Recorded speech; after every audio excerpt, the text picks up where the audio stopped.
Online typing test है और इस वेबसाइट का नाम है 10 फास्ट फिंगर्स। 10 फास्ट फिंगर्स, ये कहीं जूम करके चेक करा लीजिए, 10fastfingers.com।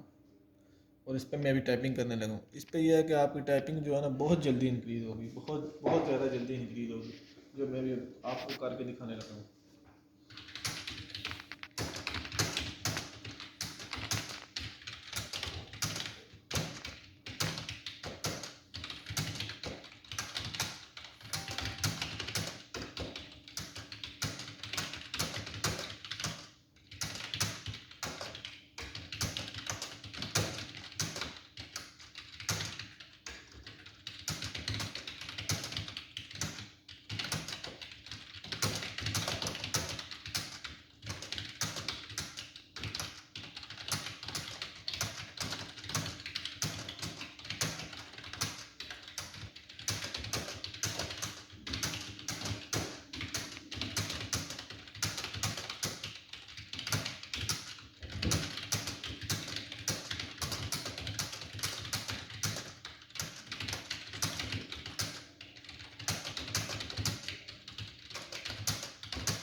ये स्पीड है और ये एक्यूरेसी है।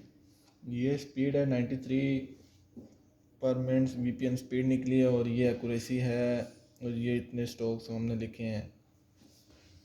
इस तरह सर आपको ये वेबसाइट आपको मैंने चेक कराई है, इस पर आप करें, आपकी इससे यह है कि बहुत जल्दी इंक्रीज़ होगी टाइपिंग, बहुत जल्दी। ये मैंने मतलब 2-3 वीक्स में मैंने इंक्रीज़ किया, मेरी 40-50 से ऊपर जा ही नहीं रही थी। इस वेबसाइट पे जब से आया हूँ माशाल्लाह आपके सामने ही।